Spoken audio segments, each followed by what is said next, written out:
है तो सभी पार्टियां जो चुनाव लड़ती है वो घोषणा पत्र के माध्यम से जनता से वादा करती है।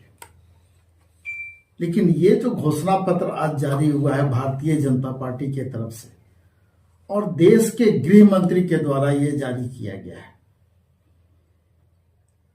और उसमें कई ऐसे मुद्दे हैं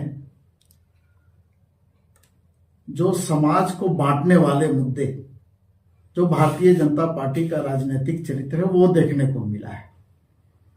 जिस बांग्लादेश घुसपैठी की बात भारतीय जनता पार्टी करती है,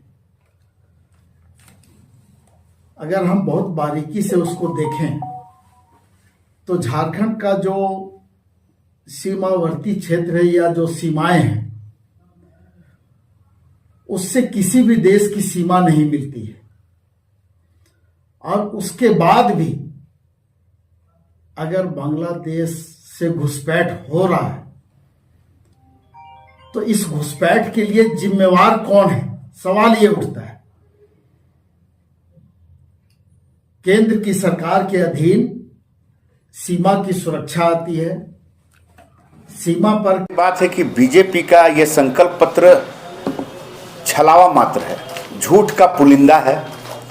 सबसे बड़ी बात तो कि जो किसानों के लिए बात की गई है एमएसपी की 3100 देने की, पूरे देश के किसान आज भी आंदोलनरत है, एमएसपी की मांग कर रहे हैं कि मिनिमम सेल प्राइस जो है हमें दिया जाए। पूरे देश के किसानों को नहीं दे रहे हैं और झारखंड में आकर वो एमएसपी की बात करती कि 3100 रुपया देंगे। ये तो निश्चित रूप से एकदम झूठ बोलने वाली, सरासर झूठ बोलने वाली बात है।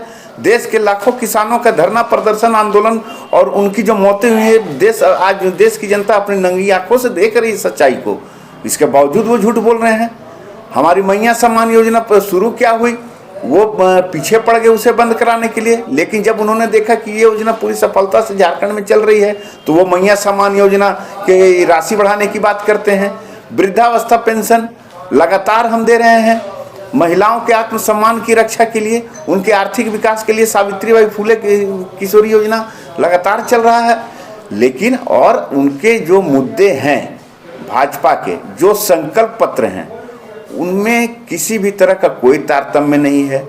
देश के युवाओं को 2 करोड़ रोजगार देने वाली सरकार जो घोषणा करती है, केंद्र सरकार 10 वर्षों तक सत्ता में रहती है, कोई रोजगार का सृजन नहीं हुआ। उल्टे बेरोजगारी की दर उच्चतर सीमा पर आज के तारीख में है। कहीं कोई ढांचागत जो है बुनियादी सुविधाएं, झारखंड सरकार के बारे में संकल्प पत्र जारी करते हैं और ये रेल नेटवर्क को बढ़ावा देने की बात कर रहे हैं। ये तो केंद्र सरकार का मसला है। इसका मतलब कि पूरी तरह से केंद्र सरकार इसमें इन्वॉल्व है कि हाँ, झारखंड को इस तरह से परेशान कीजिए।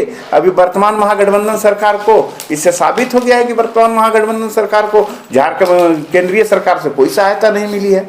लेकिन हमारा जो काम है, हमने जो काम कर दिया है जनता के लिए, उसी काम को हम आगे बढ़ाने का बात कर रहे हैं और आगे भी इसी मुद्दे पर हमारा भी घोषणा पत्र आएगा। हम विकास की बात करेंगे, छलावे की बात नहीं करेंगे। उनका जो संकल्प पत्र है पूरी तरह से छलावा है।